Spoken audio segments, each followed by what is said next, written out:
ನಮಸ್ತೆ ನವಕರ್ನಾಟಕ ಟಿವಿಗೆ ಸ್ವಾಗತ. ನವಕರ್ನಾಟಕ ಟಿವಿ ಜನಪರ ನ್ಯಾಯಪರ.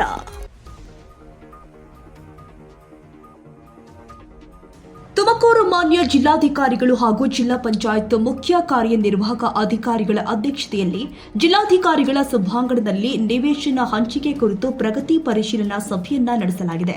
ಸಭೆಯಲ್ಲಿ ಮಾತನಾಡಿದ ಮಾನ್ಯ ಜಿಲ್ಲಾಧಿಕಾರಿಗಳು, ಮಾರ್ಚ್ 2026 ಈಗಾಗಲೇ ಸಿದ್ಧವಿರುವ 10,000 ನಿವೇಶನಗಳ ಜೊತೆಗೆ ಹೆಚ್ಚುವರಿ 10,000 ನಿವೇಶನಗಳನ್ನು ಹಂಚಿಕೆ ಮಾಡಲು ಸಿದ್ಧಪಡಿಸುವಂತೆ ಸೂಚನೆ ಕೊಟ್ಟಿದ್ದಾರೆ. ಒತ್ತುವರಿಯಾಗಿರುವ ಆಶ್ರಯ ಯೋಜನೆಯ ಜಮೀನುಗಳನ್ನು ಒತ್ತುವರಿ ತೆರವುಗೊಳಿಸುವಂತೆ ತಹಸೀಲ್ದಾರ್ ಅವರಿಗೆ ಸೂಚಿಸಿದ್ರು.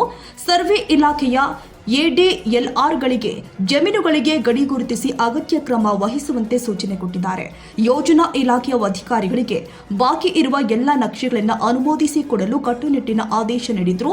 ಲಭ್ಯವಿರುವ ಜಮೀನನ್ನು ಅಭಿವೃದ್ಧಿಪಡಿಸಿ ನಿವೇಶನ ವಿಂಗಡಿಸಿ ಗ್ರಾಮ ಸಭೆ ಮಾಡಿ ಫಲಾನುಭವಿಗಳನ್ನು ಆಯ್ಕೆ ಮಾಡಲು ಕಾರ್ಯನಿರ್ವಾಹಕ ಅಧಿಕಾರಿಗಳಿಗೆ ಸೂಚನೆ ಕೊಟ್ಟಿದ್ದಾರೆ. ಸಭೆಯಲ್ಲಿ ಜಿಲ್ಲಾ ಪಂಚಾಯಿತಿ ಉಪ ಕಾರ್ಯದರ್ಶಿಗಳು, ಜಿಲ್ಲೆಯ ಎಲ್ಲ ಉಪ ವಿಭಾಗದ ಅಧಿಕಾರಿಗಳು, ತಹಸೀಲ್ದಾರ್, ಕಾರ್ಯನಿರ್ವಾಹಕ ಅಧಿಕಾರಿಗಳು, ವಸತಿ ನೋಡಲ್ ಅಧಿಕಾರಿಗಳು ಸೇರಿ ಸಿಬ್ಬಂದಿಗಳು ಹಾಜರಿದ್ದರು.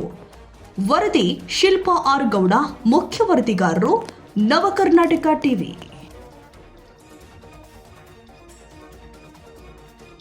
ನೀವಿನ್ನ ನಮ್ಮ ಚಾನೆಲ್ ಸಬ್ಸ್ಕ್ರೈಬ್ ಮಾಡಿಲ್ಲ ಅಂದ್ರೆ ಈ ಕೂಡಲೇ ಲೈಕ್ ಮಾಡಿ, ಶೇರ್ ಮಾಡಿ, ಸಬ್ಸ್ಕ್ರೈಬ್ ಮಾಡಿ, ತಪ್ಪದೆ ಬೆಲ್ ಐಕಾನ್ ಕ್ಲಿಕ್ ಮಾಡಿ.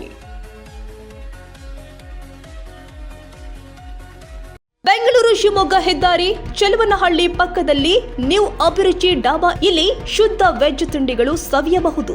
ಸ್ವಚ್ಛ, ಹಸಿರು ಮತ್ತು ರುಚಿಕರ. 24 ಗಂಟೆ ಸೇವೆ. ಬೆಳಿಗ್ಗೆ, ಮಧ್ಯಾಹ್ನ, ರಾತ್ರಿ ಯಾವಾಗ ಬೇಕಾದ್ರೂ ಸೇವೆ ಲಭ್ಯ. ಮಿಸ್ ಮಾಡದೆ ಕುಟುಂಬ ಸ್ನೇಹಿತರೊಂದಿಗೆ ಬನ್ನಿ ಮತ್ತು ಇಲ್ಲಿನ ಊಟದ ರುಚಿಯನ್ನ ಅನುಭವಿಸಿ. ನ್ಯೂ ಅಭಿರುಚಿ ಡಾಬಾ, ಸ್ವಾದವು ಸುಗಂಧವು ನಿಮಗಾಗಿ. ತಪ್ಪದೆ ಭೇಟಿ ಕೊಡಿ.